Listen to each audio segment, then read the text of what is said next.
Bonjour à tous, je vous présente dans ce cours le système tégumentaire. Le plan du cours est le suivant. On commence par une introduction, après on verra l'anatomie de la peau, ensuite les annexes cutanées. Une introduction tout d'abord. Donc, ce schéma représente une coupe au niveau de la peau. Le système tégumentaire rassemble la peau et les annexes de la peau ou les annexes cutanées qui sont appelées encore les phanères. Donc, le système tégumentaire comprend la peau et les annexes de la peau qui sont les annexes cutanées ou phanères. Les phanères comprennent les glandes cutanées. Donc, c'est des glandes qui se trouvent au niveau de la peau. Donc, nous avons des glandes sébacées qui sécrètent le sébum et des glandes sudorépares qui sécrètent la sueur.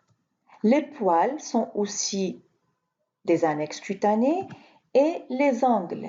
Donc, le système tégumentaire comprend la peau et les annexes cutanées qui sont représentées par des glandes cutanées, les poils et les angles.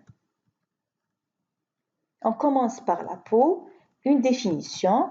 Donc, la peau est un mince revêtement recouvrant tout le corps.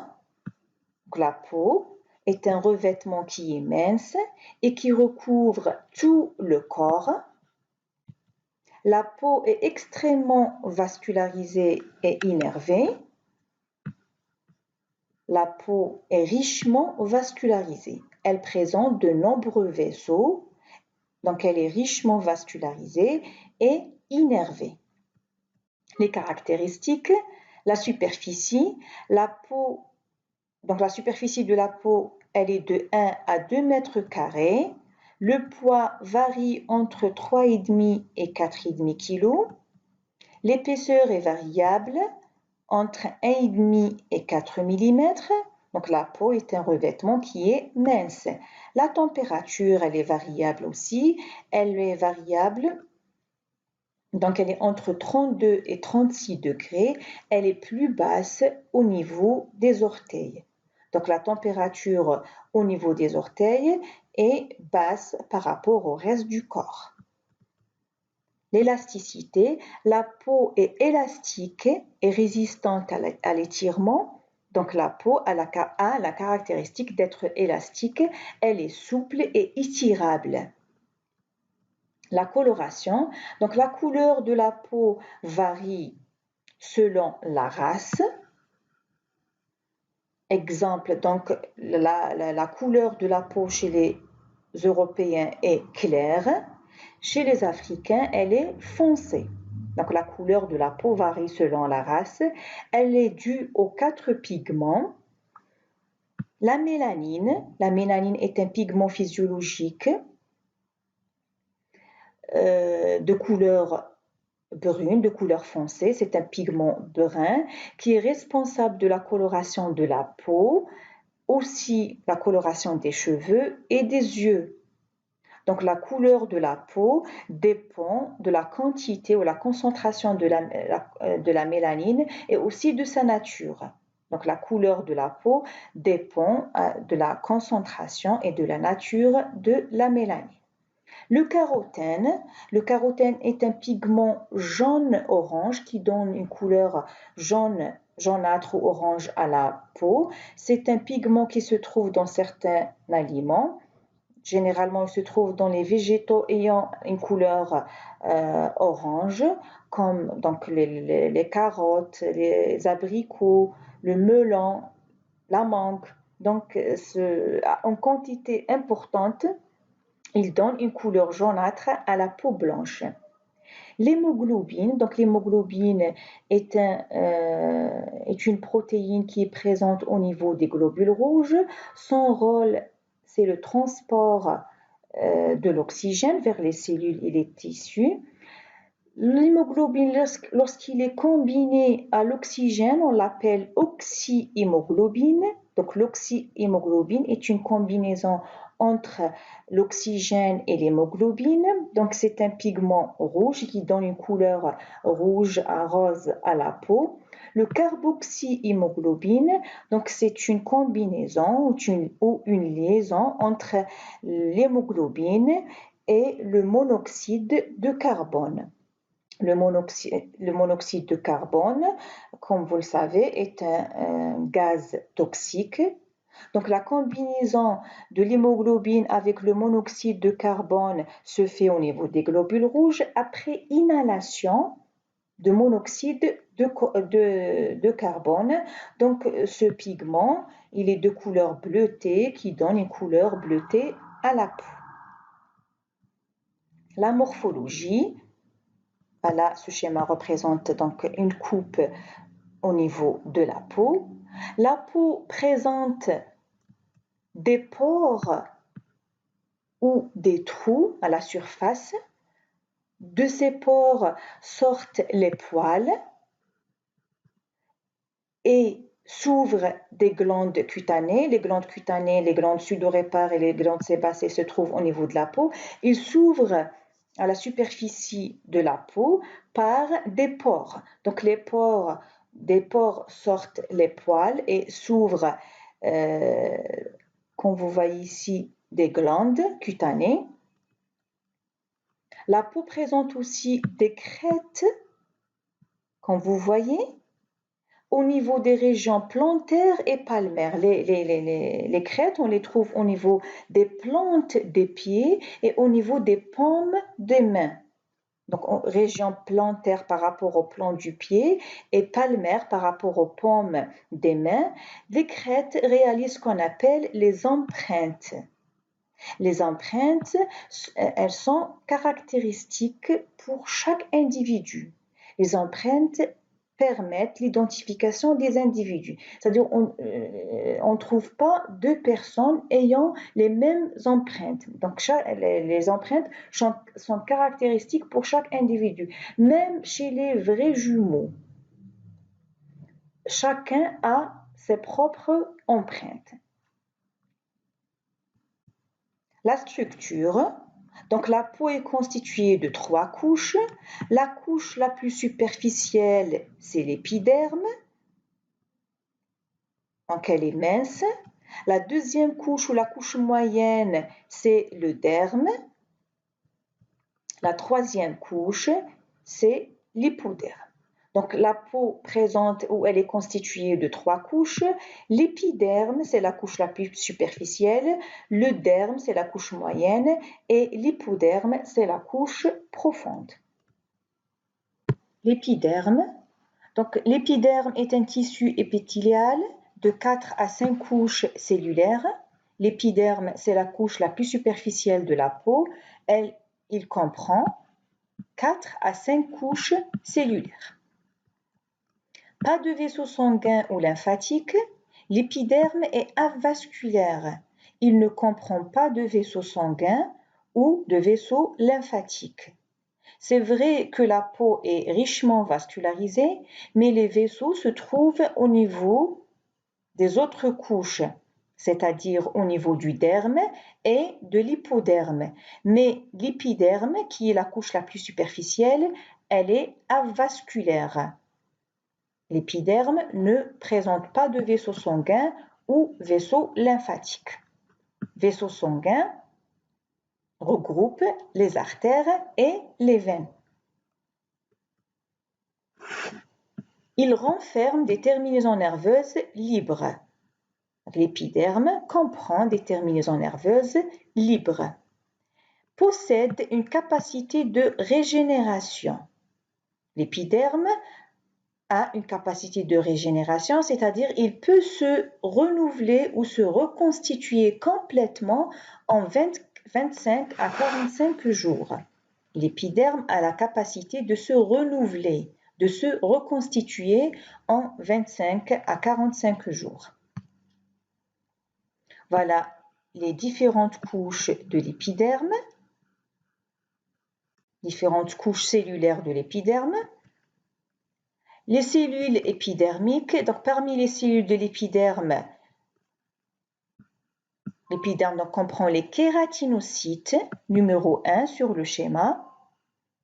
Par exemple, cette cellule est une kératinocyte. Elle synthétise la kératine. La kératine est une protéine fibreuse qui imperméabilise l'épiderme. Elle le rend imperméable et qui limite les pertes d'eau. Les kératinocytes synthétisent la kératine imperméabilise l'épiderme, elle le rend imperméable, c'est-à-dire il ne se laisse pas traverser par un liquide ou par l'eau. Même si la peau est mouillée, elle garde le liquide à l'extérieur de notre corps. C'est ça la caractéristique d'être imperméable. Les mélanocytes, voilà, numéro 2 sur le schéma. Cette cellule est une mélanocyte. Cette cellule est une mélanocyte aussi. Elle synthétise la mélanine. La mélanine est un pigment physiologique brun qui donne la couleur, comme on a dit tout à l'heure, à la peau, aux cheveux et aussi aux yeux. Donc, la mélanine est un pigment synthétisé par les mélanocytes qui sont des cellules épidermiques. Les cellules de Langerhans, numéro 3 sur le schéma, ce sont des cellules phagocytaires, des cellules qui interviennent dans la défense immunitaire. C'est des cellules qui sont capables d'ingérer ou de détruire d'autres particules ou d'autres microbes. Les cellules de Merkel, numéro 4, qui sont responsables du sens du toucher. L'épiderme comprend 4 à 5 couches cellulaires. Elles sont de la superficie à la profondeur. La couche la plus superficielle, c'est la couche cornée. Après, la couche claire. Ensuite, la couche granuleuse. Ensuite, la couche épineuse. Et la couche la plus profonde, c'est la couche basale. Donc ça, c'est l'épiderme avec ses 5 couches, cornée, claire, granuleuse, épineuse et basale. Ça, c'est la deuxième couche de la peau qui est le derme. Regardez, au niveau du derme, on trouve des vaisseaux sanguins, mais au niveau de l'épiderme, il n'y a pas de vaisseaux sanguins. Voilà les différentes cellules épidermiques qu'on a vues dans la précédente diapo. La deuxième couche de la peau, c'est le derme, la couche moyenne. C'est un tissu conjonctif riche en fibres élastiques et en fibres de collagène. Son rôle, il a un rôle de soutien, un rôle d'extensibilité et de résistance, et il a un rôle aussi dans le contrôle de la température du corps humain. Il est divisé en 2 couches. Une couche superficielle, c'est la couche papillaire. C'est une couche qui comprend des papilles, c'est pour ça qu'on l'appelle couche papillaire. Elle est superficielle. Elle présente les papilles du derme, les voilà. Au niveau de cette couche, on trouve des récepteurs sensoriels. Les récepteurs sensoriels, c'est des structures qui captent ou détectent un stimulus. Les récepteurs, c'est des structures qui captent un stimulus. Le stimulus qui est présent soit dans l'environnement interne du corps humain ou à l'extérieur. La deuxième couche du derme, c'est la couche réticulaire. La voilà. Elle est profonde par rapport à la couche papillaire. Elle présente ou elle renferme des vaisseaux sanguins. Vous voyez, elle a les vaisseaux sanguins, les artères et les veines. Elle contient des glandes sébacées et des glandes sudorépares,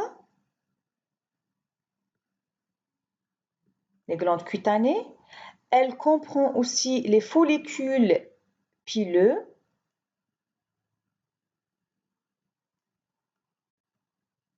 et des récepteurs sensoriels. Donc, les récepteurs sensoriels, on les trouve dans les deux couches du derme, dans la couche papillaire et dans la couche réticulaire.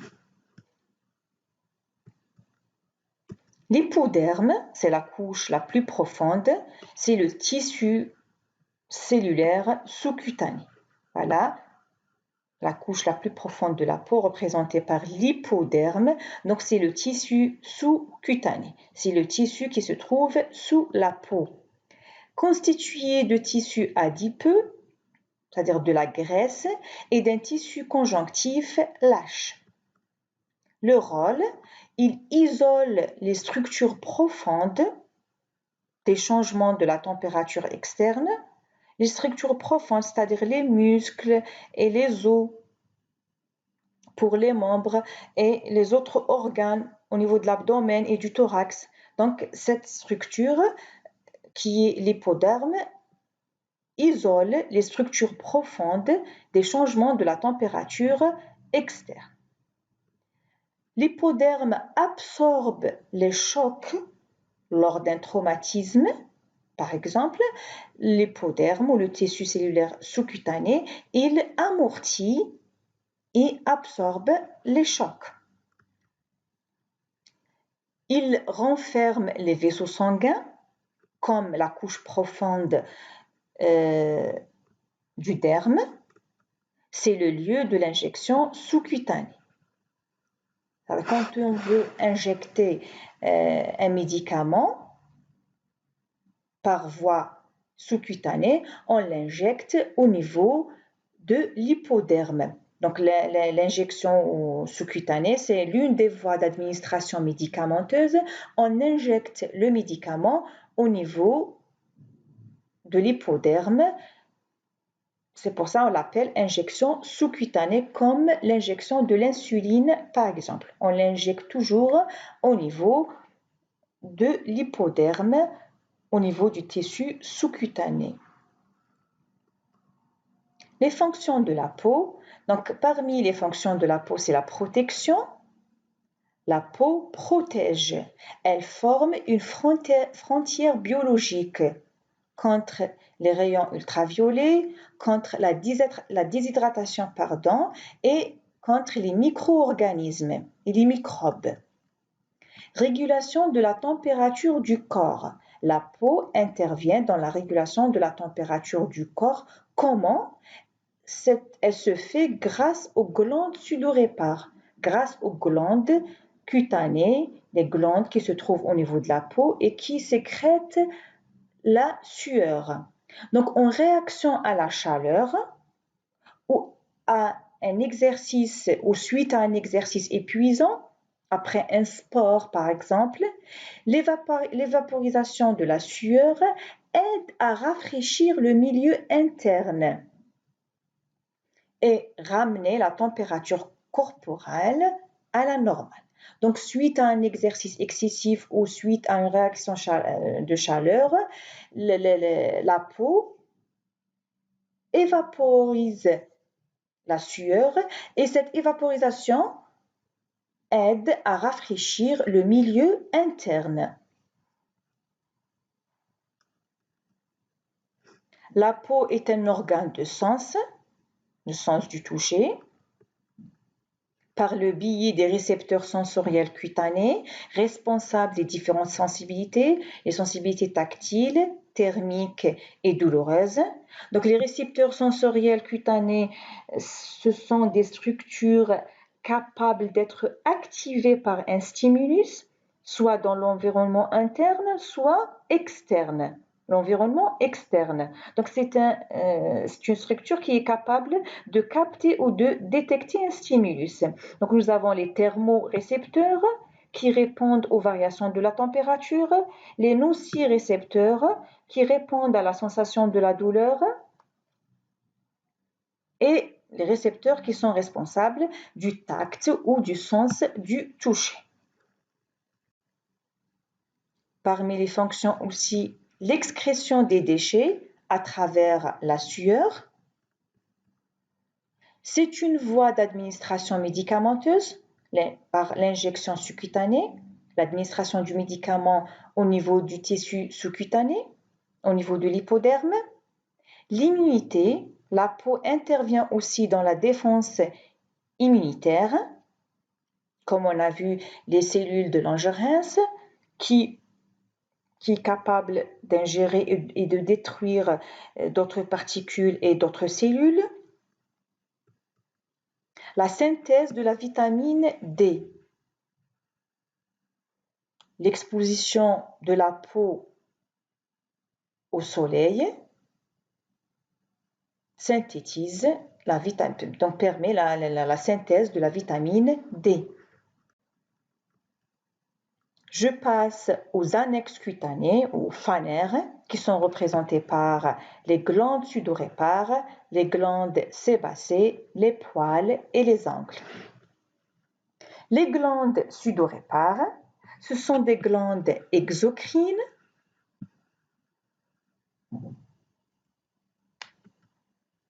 de forme tubulée, comme vous voyez.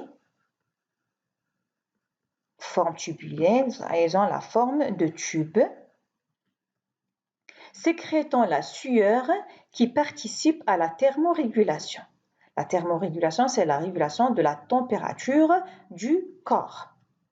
Elles sont constituées de portions sécrétrices, c'est-à-dire une portion qui sécrète la sueur, qui se trouve au niveau du derme profond, c'est-à-dire au niveau de la couche profonde du derme, qui est la couche réticulaire, et un canal excréteur qui s'ouvre à la surface de l'épiderme par un pore.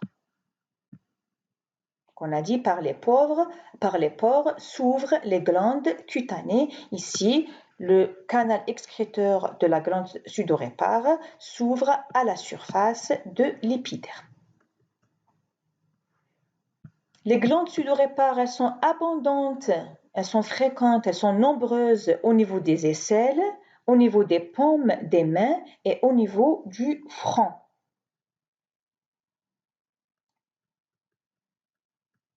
Les glandes sébacées, ce sont aussi des glandes exocrines. Elles sécrètent le sébum. Le sébum est une substance huileuse qui a un rôle de lubrifier la peau et les poils. Le sébum lubrifie ou humidifie la peau et les poils, empêche la déperdition d'eau, il empêche les pertes d'eau, empêche la cassure des cheveux. Il a aussi une action bactéricide. Bactéricide, une action qui détruit les bactéries. Donc, il intervient dans l'immunité.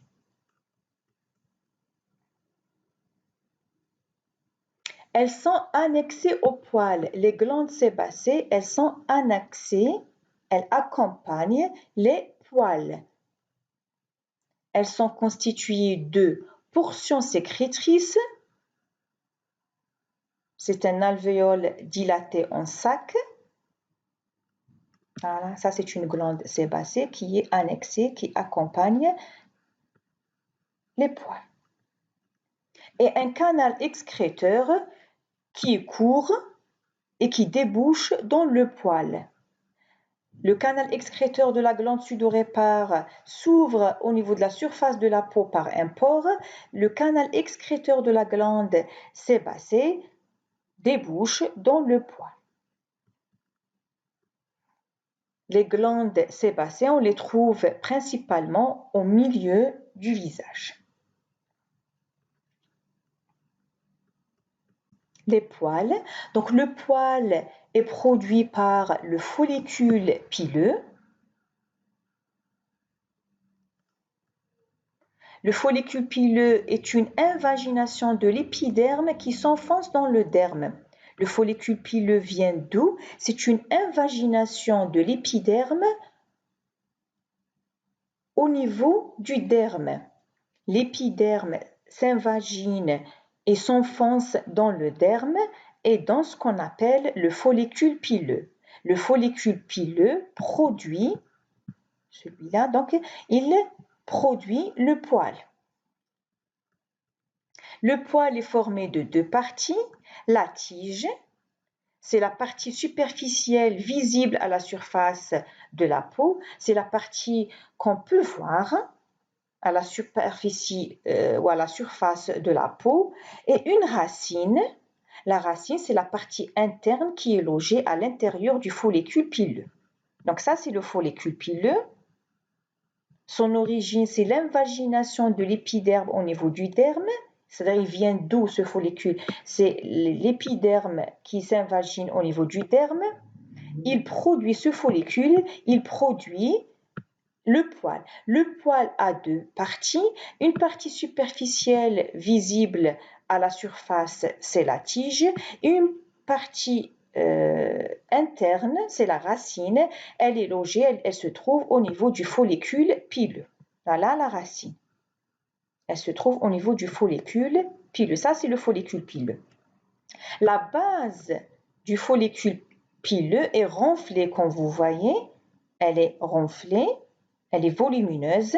Elle forme ce qu'on appelle le bulbe pileux. Le bulbe pileux. Donc tout ça, c'est le follicule pileux. Sa base est appelée bulbe pileux. Le muscle arrecteur du poil, le voilà. C'est un petit muscle lisse qui accompagne le poil. Il est en relation avec le poil. Regardez ça, c'est un poil avec la tige à la surface de la peau et la racine, le follicule pileux. Donc le muscle arrecteur du poil, c'est un muscle lisse qui se contracte involontairement suite à un effet de froid, de peur ou de stress. Ce muscle se contracte et il déclenche un redressement du poil. Donc sa contraction déclenche un redressement du poil. C'est ce qu'on appelle la chair de poule. Un redressement de plusieurs poils donne la chair de poule. Donc la chair de poule, c'est le résultat de la contraction des muscles arrecteurs qui accompagnent les poils. Suite à un effet de froid, de peur ou de stress. La distribution des poils est générale et individuelle. Donc, la répartition des poils chez les individus n'est pas la même. Ou la pilosité humaine, elle est différente d'un individu à un autre. La couleur des poils est déterminée par la quantité de la mélanine. Donc, comme on a dit, la mélanine est responsable de la couleur des poils, des cheveux,